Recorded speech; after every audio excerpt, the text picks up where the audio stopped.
Hi, everybody. You've come to see this guy, right? Well, I'm the youngest sister. We're one of three.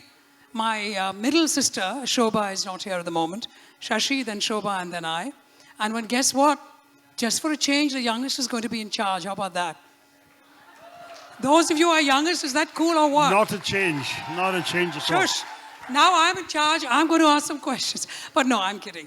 Now, what I didn't realize until quite recently is that the last time Shashi was at Bangalore Literature Festival was in 2017, where he famously kind of signed 800 books or something, but that's for another story. So I just thought I might start, and you're welcome to interrupt and ask me questions too, brother of mine. I just thought I might ask and say, so, 2017, and he's come back, and what's been keeping you busy since 2017 to 2023? Not politics, regarding writing and books.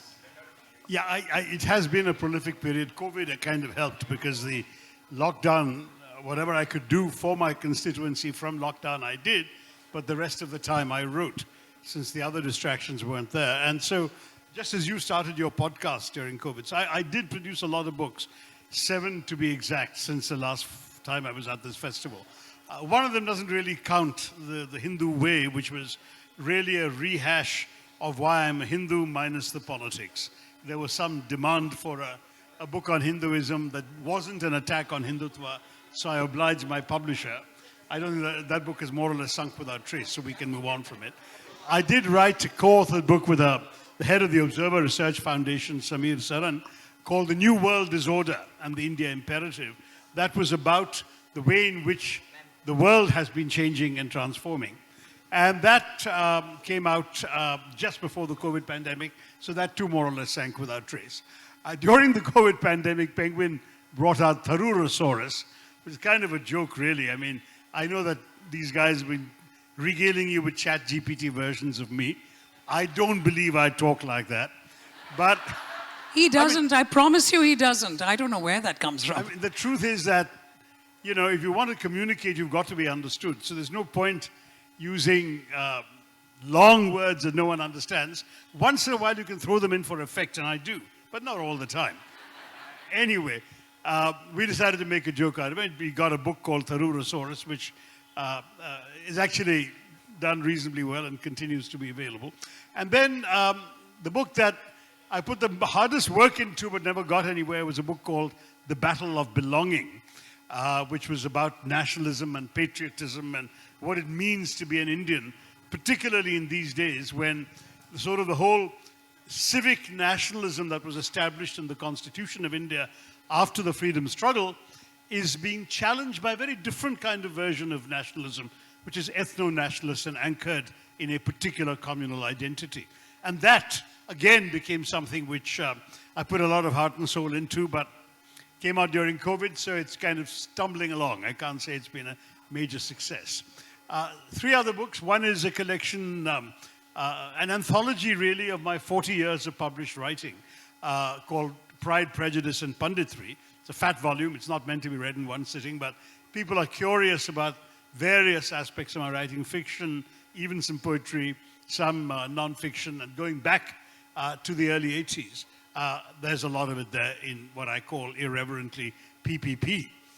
And then there is my biography of Dr. Ambedkar, which I'm proud of, which was the problem with our great men is that people write big fat books about them in multiple volumes and no one reads them.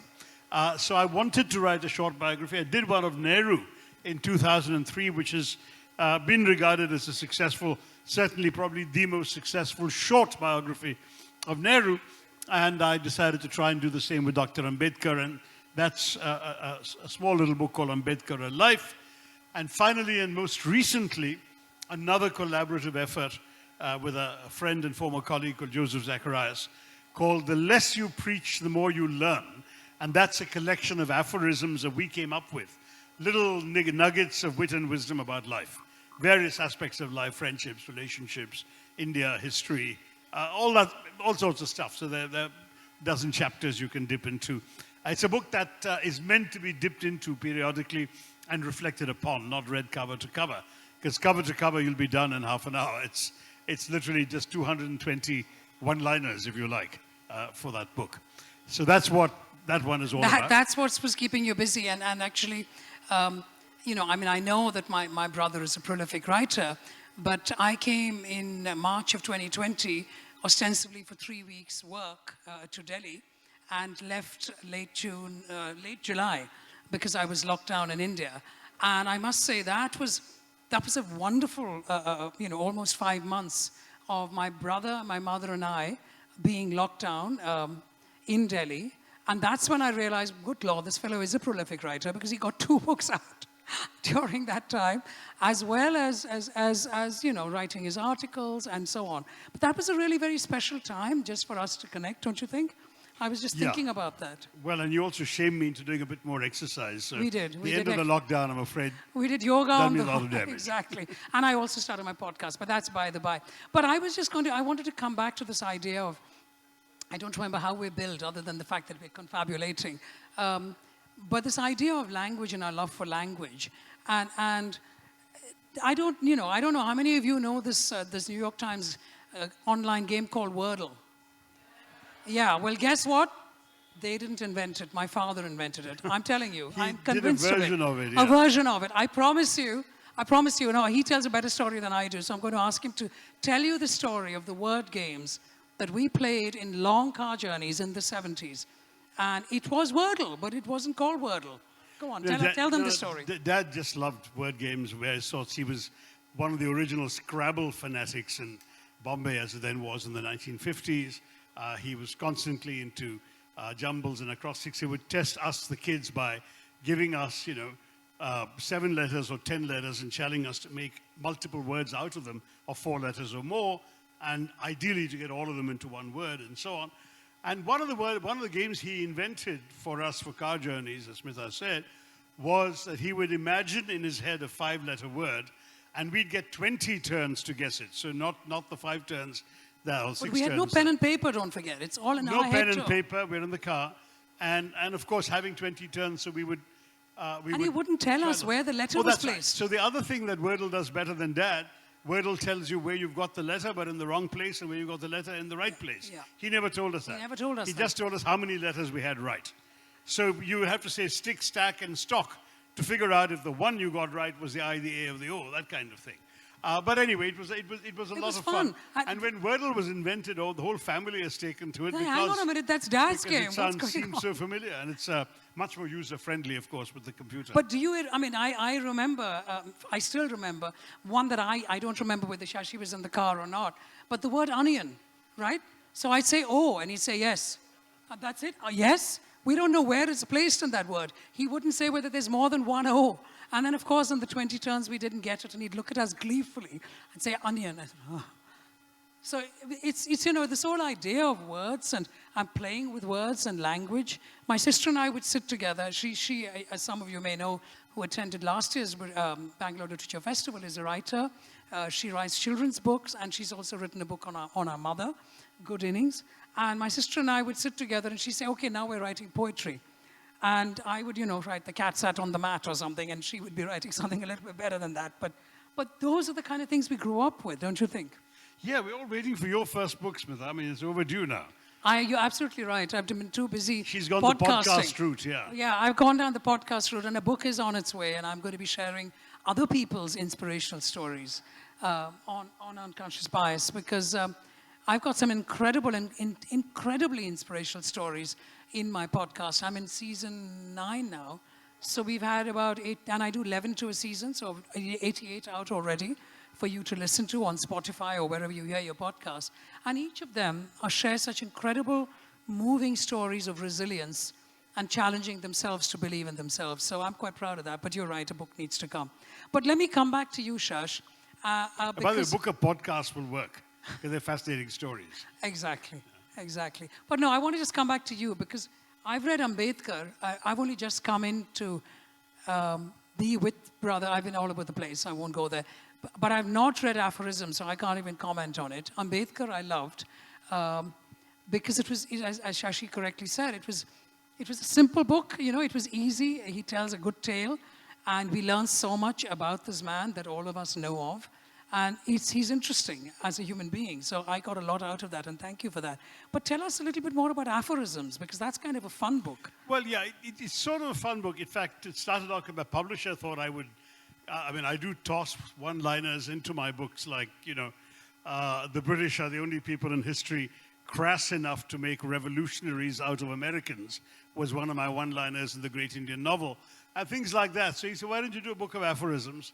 And I kind of procrastinated. I had more other things to do, until this friend of mine, Joseph, completely not knowing any of this, wrote to me saying, I have written a book of aphorisms, can you help me find a publisher? So I turned with great delight to my publisher, David Davidar, and said, look, you've been pestering me for this. Here's somebody else who's done one. Take it. And I connected the two of them.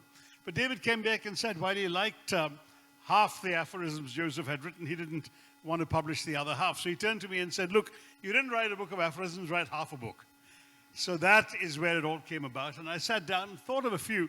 And I must say, there were a few that you've seen in print in my books or heard in my speeches, things I've said. And at the same time, there's some things that I have attributed in the book to my late boss and mentor, Kofi Annan, the UN Secretary General, because he had a wonderful stock of aphorisms that he would come up with. For example, something he told me once, which may apply today as the results of these elections come in. He said, when he had been rather unfairly and nastily attacked and targeted in the media at that time for something, he said to me that his father had taught him an old Ghanaian aphorism, or proverb in this case, and that was, when the sharks bite you, do not bleed. So I said, how is that possible? The sharks bite you, of course you'll bleed. He said, one day, believe me, you'll understand. And sure enough, one day I went through in Indian politics a version of what he'd been through when I was completely unfairly and falsely and maliciously attacked. And then it all completely dawned on me. When the sharks bite you, what they want is to see you suffer. That's what gives them the joy and satisfaction of biting you. And that's what the metaphor means by bleeding. So don't bleed. Continue with your life as normal. Don't show whatever pain you're going through privately. Do your work, make your speeches, stand up for the issues you believe in, and ultimately the sharks will stop biting you. They're not getting enough out of it. And that, I think, is a very useful piece of advice that Kofi Annan taught me. Another one was a lot more fun, also quoting his father, where he said, never hit a man on the head when you've got your fingers between his teeth. Now, you think about that for a minute. It was about, there was a very important and influential country that was giving the UN a rough time on something. And I said to Kofi, look, why don't you just call this out and just attack them, criticize them openly, to challenge them? And he said, but we need them on so many other issues. We need them, and therefore you can't hit them on the head because your fingers are between the teeth. If his teeth come together, he's going to bite your fingers off. So there's another aphorism. So there are a few like that, which I've got via sort of ancient African aphorisms via Kofi Annan. And then there are a few that I came up with and Joseph came up with that you might enjoy, which really come from our experiences of life and our perceptions of human beings, relationships at work, relationships in love, relationships and human intimacy are often a favorite subject. So there's a lot there. There are about 220, I think, aphorisms between the two of us, and you'll enjoy them if you'll dip into the book. Available right now. No, that's good. And you're going to hopefully sign it. I'll sign after this session until I have to leave for the airport because Parliament starts tomorrow. So no, but I mean, this whole idea of writing and books and so on, and of course, because we're siblings, I know, other than aphorisms which I've not read, I know your books. So I'm just curious to know, in this 22, I've lost track. How many? 23? 25. 25. Even I've lost track. Think about that. 25 books. I am curious to know, because I have my favorite in my head, which one do you think, it's a kind of two-part question, which one do you think might have been really hard to write?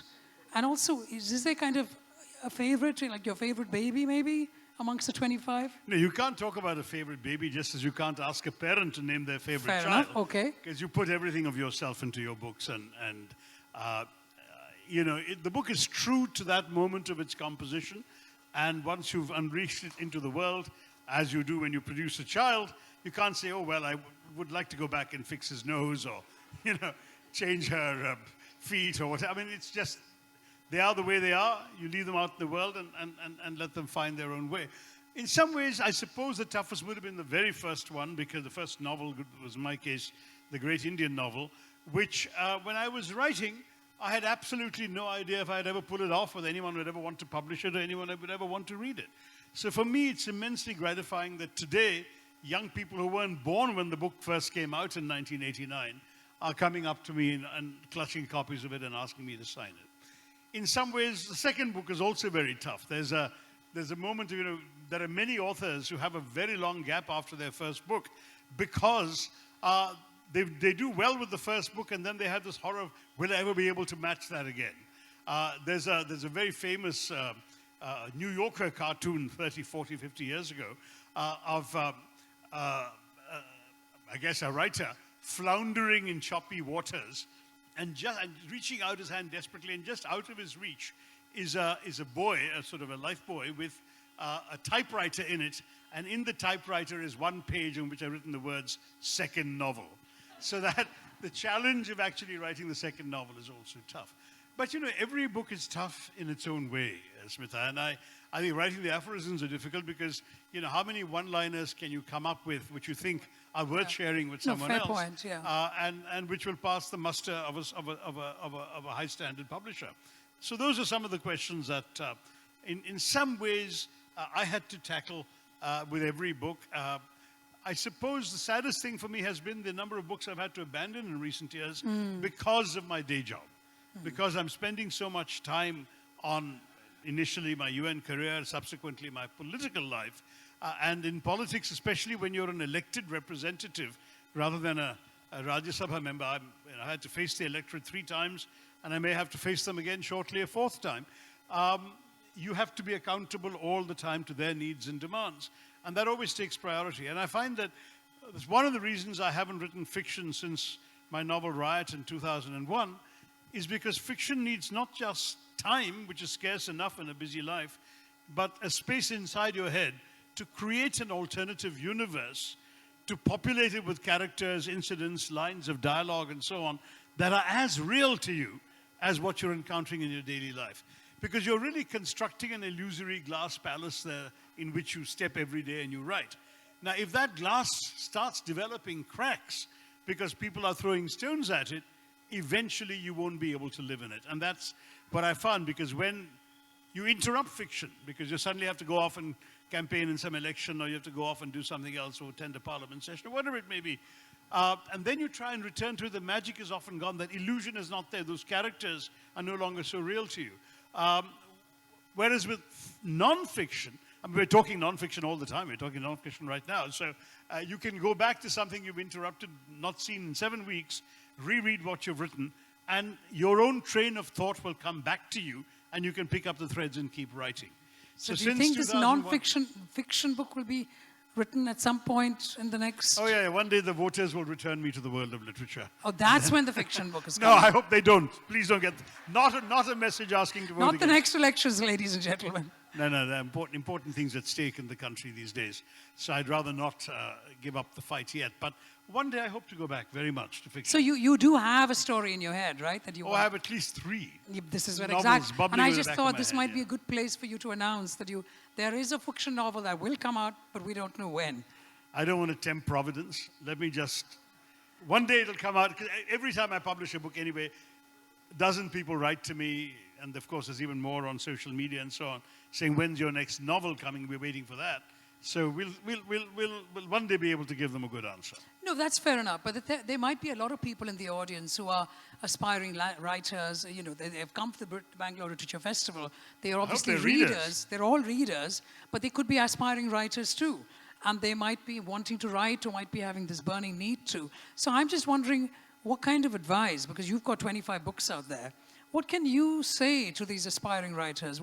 How do you get this first book off the ground? And don't forget, this is not his full-time job and has never been your full-time job. Yeah, but I'm the wrong guy to ask this question because honestly, I have never believed that writing can be taught. And I know there'll be lots of instructors here who'll be horrified to hear me saying this. But I believe writing, the way you write should be as instinctive and natural as the way you speak, the way you think, the way you walk. To me, certainly, writing expresses the innermost thoughts within me, or of my imagination if I'm writing fiction. And to my mind, therefore, it's got to be the way I'm thinking, the way I'm expressing myself, and that's it. So my advice to people is write or learn to write by writing. Keep doing it, and then if it's not good enough, and by the way, nowadays you don't even have to wait for a publisher. You can do it on the internet, do a blog and put it up on the internet, send links to your friends and wait for their judgments, but ask them to be honest with you. Feedback is often great. I mean, when I was a kid growing up in India, I was published in every single English language magazine in the country, including Eve's Weekly. I mean, literally, I did pieces on everything. And they were read by my parents' friends and my friends and peers, and so I could get feedback in real time, and I could see what worked, what people were particularly delighted with, what they didn't, and that sharpened my craft. I just kept writing, and that's what I'd urge you all to do. But there's a point that you've made here, which I think is very valid, because for those of us who are just starting out and writing and are blogging and maybe sharing with friends, it was lovely for you because you were a 70s kid writing and actually seeing your name in print, which is a pretty big deal. And also having incredible support from mom and dad, who, dad had this big folder, do you remember, where everything was cut out and he's stuck with the folder is still somewhere in your storeroom in Delhi. I hope so. I hope so. Haven't seen it in ages, but every single article. This is not about archive. My father created the own archive. So I'm saying deliberately he rather than we, he had supportive parents to support and encourage and so on. Perhaps some of us don't have that. We've got to not take anything for granted. I was lucky in that I was an asthmatic kid, unable to sleep, unable to, sitting up, gasping for breath and reading. And when I ran out of books to read, I started writing, very derivative, imitative writing, like the books I was reading. So starting age 6, I was churning out Indian versions of Enid Blyton stories and Biggles' Adventures and so on. And then my dad would get his secretary to type them up so I could show them around to friends. And suddenly I began to believe in myself as a writer when one story was published in a Bombay newspaper. And from there, it picked up. So my own view again, even with me there, it was doing. So I tell all the young aspiring writers here, and I think we should turn to them for their thoughts. In fact, I'm going to. But I just tell them, write. No, but it was also kind of connected to your aphorism about the not putting the finger in the mouth when you're being hammered on the head, or the fact that don't allow the shark to bite you and let it affect you. It's the same kind of connection, isn't it?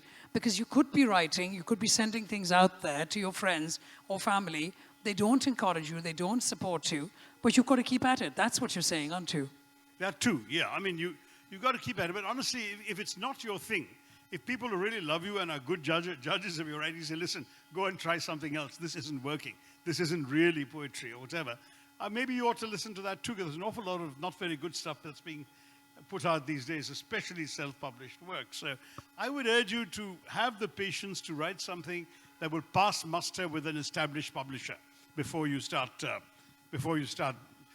paying Notion Press or whatever to do it yourself. And I'm not a big fan of self-published work, because if the work is good enough to be read, there'll be some publisher somewhere, go through 20 rejections, but somebody will see the merit in it and publish it for you. And I think we all know of so many different writers. I'm thinking of J.K. Rowling, who wrote the Harry Potter series. She had 25 rejections. So many rejections before she was published. I'm also conscious of time, and I know that I'd like to give the audience, because there's a giant audience, time to ask you questions. But before I open it to the audience, I'm just wondering whether, I haven't thought this through myself, so help me here, some kind of fun family story, something that we can share with the audience about us growing up. You and my sister and I don't know, anything you can share? Yeah, well, I do remember one thing when you were both very little, was you would ask me to make up stories in the bathtub. In the bathtub, thank you. And so 3 of us in this enormous bathtub in a sort of 50s era flat in Bombay. In Bombay. And I would make up stories. That's when fiction began in the family.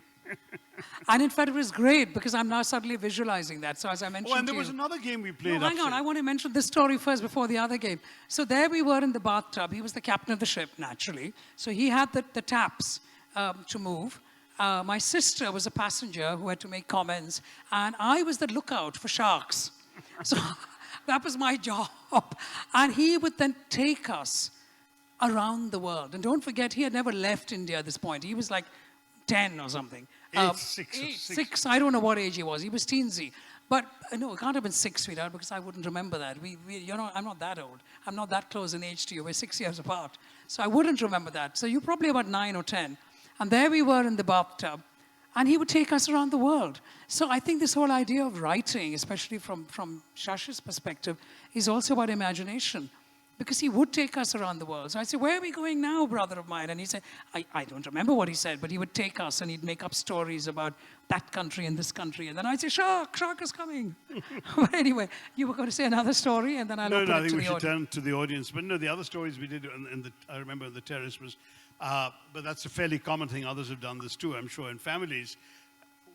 One begins a story and leaves, and the next person has to continue it, and they leave it in an intriguing place, and the third person has to continue it.